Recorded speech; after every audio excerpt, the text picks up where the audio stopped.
Hello friends and welcome to Learny ji. दोस्तों हमारी journal science की सीरीज का 21वां पार्ट है। तो हमारी जर्नल साइंस की सीरीज चल रही है, उसमें ये 21वां पार्ट है और जर्नल साइंस में जर्नल फिजिक्स का 12वां पार्ट है, जिसके अंतर्गत हम लाइट के पार्ट 4 को पढ़ेंगे। लाइट का जो पार्ट चल रहा है प्रकाश का, उसका ये चौथा और अंतिम भाग होगा। और इसके पहले हमने लाइट के 3 चैप्टर कंप्लीट किए हैं जर्नल फिजिक्स में। और आधुनिक भारत में और जनरल साइंस की सीरीज में अब पैरेलल वीडियोस पढ़ेंगे। एक दिन आपको एक आधुनिक भारत का वीडियो मिलेगा और नेक्स्ट डे आपको जनरल साइंस की सीरीज का एक वीडियो प्रोवाइड किया जाएगा। साथ ही साथ जैसा कि कल हमने एक वीडियो अपलोड किया था जो learn easy intelligence test quiz था, उसी के आधार पर आगे जितने भी हमारे प्लेलिस्ट है, जितनी भी सीरीज चल रही हैं, उन सारी सीरीज के क्विज स्टार्ट किए जाएंगे। और अभी तक अगर आपने हमारा चैनल सब्सक्राइब नहीं किया तो रेगुलर अपडेट्स पाने के लिए चैनल जरूर सब्सक्राइब करें। साथ ही साथ फेसबुक से हमसे जुड़ने के लिए फेसबुक पेज और फेसबुक ग्रुप लर्न इजी, उन दोनों के लिंक्स आपको इस वीडियो के डिस्क्रिप्शन में मिल जाएंगे। तो फ्रेंड्स आइए शुरू करते हैं journal physics part 12 light part 4। इसमें सबसे पहले हम बात करेंगे प्रिज्म। प्रिज्म क्या होता है और प्रिज्म के साथ साथ आगे जो महत्वपूर्ण बिंदु है, जो महत्वपूर्ण टॉपिक है, उन पर चर्चा करेंगे। सबसे पहले शुरुआत करते हैं प्रिज्म। प्रकाश में प्रिज्म क्या होता है? ज्यामिति का प्रिज्म अलग होता है। ज्यामिति में अगर प्रिज्म की परिभाषा देखेंगे तो वो अलग वे में जाएगी, और जो हम प्रकाशिकी में प्रिज्म की परिभाषा देखेंगे वो किस प्रकार होगी। प्रकाशिकी में प्रिज्म एक चिकनी सतह वाला प्रकाशीय अवयव है। तो जो प्रिज्म है वो प्रकाशिकी में एक चिकनी सतह वाला प्रकाशीय अवयव है जो प्रकाश का अपवर्तन करता है। सो प्रिज्म के द्वारा प्रकाश का अपवर्तन होता है और अपवर्तन के लिए दो सपाट सतहों के मध्य एक कोण का होना आवश्यक होता है। तो ये प्रिज्म की कंडीशन है कि प्रिज्म में अपवर्तन तभी होगा जब दो सपाट सतहों के बीच में एक कोण बनेगा। आगे बात करते हैं प्रिज्म द्वारा प्रकाश का वर्ण विक्षेपण। प्रिज्म द्वारा प्रकाश का वर्ण विक्षेपण कैसे होता है, इस पर चर्चा करते हैं। तो जब सूर्य की किरण या प्रकाश किरण किसी प्रिज्म से होकर गुजरती है तो अपवर्तन के पश्चात वह प्रिज्म के आधार की ओर झुकने के साथ विभिन्न रंगों में विभक्त हो जाती है। मतलब जब कोई प्रकाश किरण किसी प्रिज्म में पड़ती है तो वह प्रिज्म से गुजरने पर जब उसका अपवर्तन होता है तो वह जो प्रिज्म है उसके आधार की ओर झुकती है और झुकने के साथ साथ ही वह विभिन्न रंगों में विभक्त हो जाती है। यह क्रिया जो है प्रकाश का वर्ण विक्षेपण कहलाती है। और जिस प्रक्रिया में यह कलर अलग होते हैं, जो विभिन्न कलरों में विभक्त होता है प्रकाश किरण, उसको वर्णक्रम कहा जाता है, स्पेक्ट्रम कहा जाता है। स्पेक्ट्रम की अगर बात करते हैं वर्णक्रम की, तो इसमें कुल रंगों की संख्या 7 होती है। इसमें कुल रंगों की संख्या 7 होती है, जिसमें लाल रंग सबसे ऊपर और बैंगनी रंग सबसे नीचे होता है। लाल रंग का विक्षेपण या तरंग दैर्ध्य, इन सब की चर्चा जो हमने पिछले वीडियोस में की थी, अगर आपने वो नहीं देखे हैं या फिर आपको कुछ कंफ्यूजन है तो इस वीडियो के डिस्क्रिप्शन में जाकर वहां से लिंक प्राप्त करके आप देख सकते हैं। तो वर्णक्रम में जो रंगों की संख्या होती है वो 7 होती है, जिसमें लाल रंग सबसे ऊपर और बैंगनी रंग सबसे नीचे होता है। इनको याद करने का सबसे सरल तरीका जो 7 रंग होते हैं वो विबग्योर है। विबग्योर के द्वारा हम इन 7 रंगों को याद रख सकते हैं। कैसे? वी वायलेट बैंगनी, आई इंडिगो जामुनी, बी ब्लू, जी से green, Y as an yellow, O orange and R as a red. तो ये विबग्योर का जो शॉर्ट फॉर्म है, जिससे हम 7 कलर को बहुत ही आसानी से याद कर सकते हैं।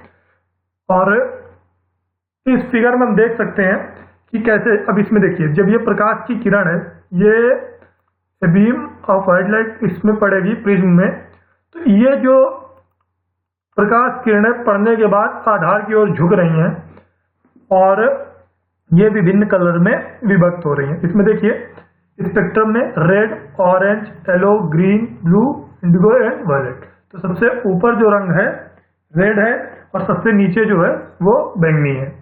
तो ये प्रिज्म के द्वारा प्रकाश का वर्ण विक्षेपण का एक बहुत ही सरल उदाहरण है। आगे बढ़ते हैं, बात करते हैं इंद्रधनुष की। इंद्रधनुष, रेनबो। इंद्रधनुष का निर्माण वायुमंडल में उपस्थित वर्षा की छोटी छोटी बूंदों पर प्रकाश किरण पड़ने से होता है। जब वायुमंडल में जो वर्षा की छोटी छोटी बूंदें होती हैं उन पर जब प्रकाश किरण पड़ता है तो उसके द्वारा इंद्रधनुष का निर्माण होता है। इंद्रधनुष के निर्माण में प्रकाश किरण के कौन कौन से अवयव सहायक होते हैं उस पर अगर चर्चा करते हैं तो निर्माण में प्रकाश के परावर्तन, अपवर्तन, पूर्ण आंतरिक परावर्तन और वर्ण विक्षेपण, ये जो प्रकाश के अपवर्तन, परावर्तन, पूर्ण आंतरिक परावर्तन और वर्ण विक्षेपण, ये अवयव भाग लेते हैं इंद्रधनुष के निर्माण में। और इंद्रधनुष के अगर प्रकार की बात करते हैं, टाइप्स की, तो इंद्रधनुष दो टाइप के होते हैं। पहला प्राइमरी, दूसरा सेकेंडरी। जो प्राइमरी होता है, प्राइमरी रेनबो, प्राथमिक इंद्रधनुष, यह जब दो बार प्रकाश का परावर्तन होता है, एक बार अपवर्तन होता है।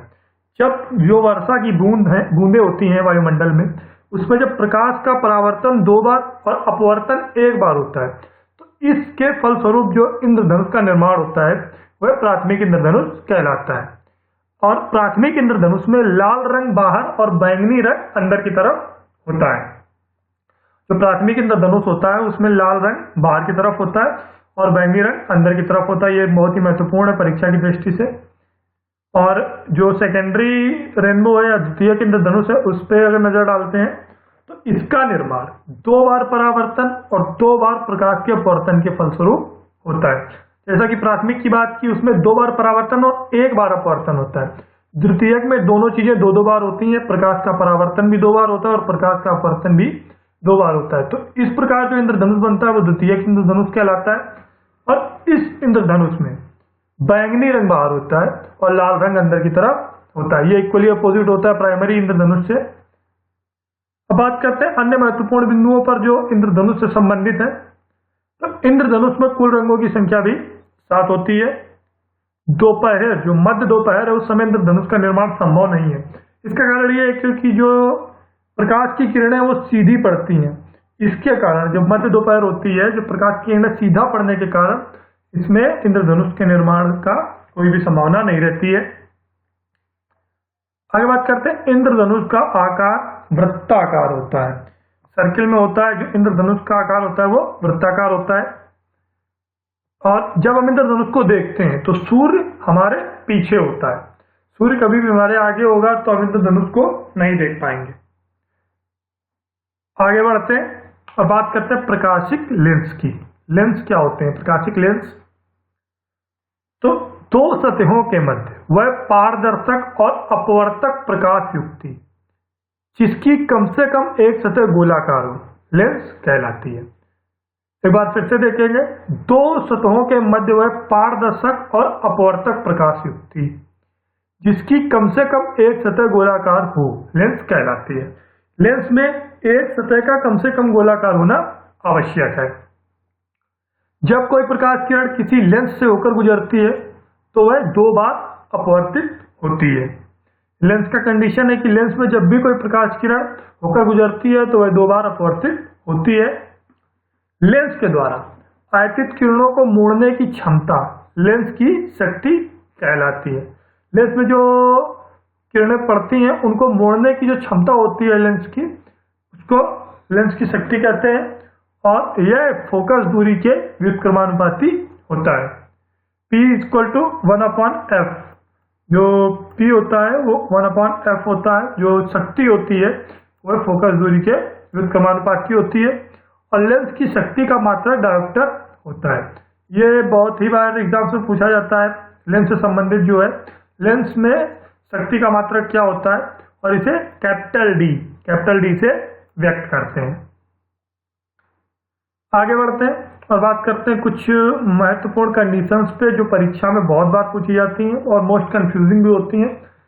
तो जब किसी लेंस को ऐसे पदार्थ में डुबाया जाए, ऐसे तरल पदार्थ में डुबाया जाए जिसका अपवर्तनांक क्या होता है, और ये सब की चर्चा हम पिछले वीडियोस में कर चुके हैं तो उसकी बात यहाँ नहीं करेंगे। तो यदि किसी लेंस को ऐसे तरल पदार्थ में डुबाया जाए जिसका अपवर्तनांक लेंस के अपवर्तनांक के बराबर हो, तो लेंस की क्षमता शून्य होती है। यह एक महत्वपूर्ण कंडीशन है लेंस से संबंधित। तो ये जो है, जब कोई लेंस ऐसे तरल पदार्थ में डुबाया जाता है जिसका अपवर्तनांक लेंस के अपवर्तनांक के बराबर होता है, तो जो लेंस की क्षमता होती है वो शून्य होती है। जिसका मतलब होता है कि जो प्रकाश किरण पड़ती है वो बिना विचलित हुए लेंस से सीधा निकल जाती है। दूसरी कंडीशन पे देखेंगे, तो यदि किसी लेंस को ऐसे तरल में डुबाया जाए जिसका अपवर्तनांक वायु के अपवर्तनांक से ज्यादा एवं लेंस के अपवर्तनांक से कम हो, तो लेंस की क्षमता घट जाती है। तो लेंस की शक्ति होती है, जो क्षमता होती है वो घट जाती है। इस कंडीशन में जब तरल का जो अपवर्तनांक है वो वायु के अपवर्तनांक से ज्यादा और लेंस के अपवर्तनांक से कम होगा, तो लेंस की क्षमता घट जाएगी। आगे बात करेंगे, यदि किसी लेंस को ऐसे तरल में डुबाया जाए जिसका अपवर्तनांक लेंस के अपवर्तनांक से ज्यादा हो, तो ऐसी स्थिति में जो लेंस होता है वो अपनी मूल प्रकृति से उल्टा व्यवहार करता है। मतलब जब तरल का अपवर्तनांक लेंस के अपवर्तनांक से ज्यादा होगा तो उत्तल लेंस अवतल लेंस की भांति और अवतल लेंस उत्तल लेंस की तरह व्यवहार करेगा। साथ ही साथ कांच या पानी में बना वायु का बुलबुला अवतल लेंस की तरह व्यवहार करता है। अवतल लेंस की तरह व्यवहार करने का जो कंडीशन है वो कांच और पानी में जो वायु का बुलबुला होता है वह अवतल लेंस की तरह व्यवहार करता है, और ये एग्जाम्स में भी बहुत बार पूछा जाता है। आगे बात करेंगे लेंस के प्रकार की। लेंस कितने टाइप के होते हैं? तो सतह की गोलाई के अनुसार जब हम लेंस को विभक्त करते हैं तो ये दो प्रकार के होते हैं, उत्तल लेंस और अवतल लेंस। इनकी चर्चा करते हैं विस्तार से। उत्तल लेंस क्या होता है? तो उत्तल लेंस ऐसी सतह जिसकी मतलब ऐसा लेंस जिसकी मध्य की सतह उभरी हुई होती है, उत्तल लेंस कहलाता है। और उत्तल लेंस को अभिसारी लेंस के नाम से भी जाना जाता है। उत्तल लेंस को अभिसारी लेंस भी कहा जाता है। उत्तल लेंस पर पड़ने वाली किरणें सदैव जब उत्तल लेंस पर कोई प्रकाश किरण पड़ती है तो वह किसी एक बिंदु पर मिलती हुई प्रतीत होती है। ये यहाँ पर टाइपिंग मिस्टेक है, तो जो एक बांध लिखा है बिंदु होगा। उत्तल लेंस पर जब भी कोई प्रकाश किरणें पड़ती हैं तो वो आगे जाकर एक बिंदु पर मिलती हुई प्रतीत होती हैं। अब बात करते हैं उत्तल लेंस के उपयोग कहाँ कहाँ होते हैं, उसके अनुप्रयोग क्या है। तो कैमरे में उत्तल लेंस का प्रयोग मुख्य रूप से कैमरों में, प्रकाश किरणों को किसी एक बिंदु पर संकेंद्रित करने के लिए, दूरदृष्टि दोष के निवारण में। यह बहुत इंपॉर्टेंट है। दूरदृष्टि और निकट दृष्टि दोष में कौन कौन से लेंस का प्रयोग किया जाता है, ये कई बार एग्जाम्स में पूछा जाता है। तो दूरदृष्टि दोष के निवारण में उत्तल लेंस का और अभिवर्धन लेंस के रूप में भी उत्तल लेंस का प्रयोग किया जाता है। अभिवर्धन लेंस के रूप में का मतलब किसी वस्तु को बड़ा करके देखने के लिए भी और उत्तल लेंस का प्रयोग किया जाता है, और दूरदर्शी यंत्रों में भी उत्तल लेंस का प्रयोग होता है। आगे बात करते हैं अवतल लेंस की। तो इस लेंस की जो मध्य की सतह होती है वह अंदर की ओर धसी हुई या दबी हुई प्रतीत होती है। यह बिल्कुल इक्वली अपोजिट होता है देखने में अवतल लेंस से और उत्तल लेंस। अवतल लेंस की जो मध्य की सतह होती है वो उभरी हुई प्रतीत होती है, और अवतल लेंस की मध्य की सतह दबी हुई या धसी हुई प्रतीत होती है। अवतल लेंस पर पड़ने वाली सभी प्रकाश किरणें एक बिंदु पर आती हुई प्रतीत होती हैं, जो लेंस का फोकस कहलाता है। और उत्तल लेंस की जैसे कि बात की, आगे जाकर एक बिंदु पर मिलती हुई प्रतीत होती हैं, और अवतल लेंस में सारी प्रकाश किरणें एक बिंदु पर आती हुई प्रतीत होती हैं, और इस बिंदु को लेंस का फोकस कहते हैं। अवतल लेंस के प्रयोगों की बात करते हैं तो निकट दृष्टि दोष के निवारण में और गैलीलियो दूरबीन की नेत्रिका में इसका मुख्य उपयोग होता है। तो निकट दृष्टि दोष के निवारण में भी अवतल लेंस का प्रयोग होता है। ये देखिए यहाँ पर देख सकते हैं, जैसा कि अभी बात की, उत्तल लेंस में एक बिंदु पर मिलती हुई प्रतीत होती है जो प्रकाश किरणें होती है आगे जाकर, तो वो बिंदु ये यहाँ पर मान सकते हैं। ये जो डॉट है, इस डॉट पर वो बिंदु हम मान सकते हैं। ये जो आपको डॉट दिख रहा है, ये डॉट, और यहाँ पर जैसे कि ये अवतल लेंस है तो यहाँ पर जो ये मिलती हुई आके मिलती हुई प्रतीत होती है, वो बिंदु यहाँ पर मान सकते हैं। तो ये जो फोकस होगा ये लेंस का फोकस कहलाएगा। और ये शेप आपका उत्तल लेंस का और ये शेप आपका अवतल लेंस का है। ये आपका उत्तल लेंस है और ये आपका अवतल लेंस है। तो फ्रेंड्स, इस वीडियो में हमने चर्चा की महत्वपूर्ण बिंदुओं की प्रकाश की और जनरल साइंस पार्ट 13 में हम एक नए टॉपिक के साथ शुरुआत करेंगे। और साथ ही साथ जो हमने क्विज की बात की थी, तो क्विज के जो पहली क्विज अभी 26 तारीख को प्रकाशित हुई है, उसके आंसर 30 तारीख को आपको नेक्स्ट क्विज में मिलेंगे। और अगर आपने उसको भी नहीं देखा है तो उसको जरूर देखें और उसके आंसर जरूर दें। साथ ही साथ एक बात और, जो टॉप 3 मैक्सिमम करेक्ट आंसर देने वाले कैंडिडेट होंगे उनके नाम हम अपने नेक्स्ट वीडियो में बताएंगे।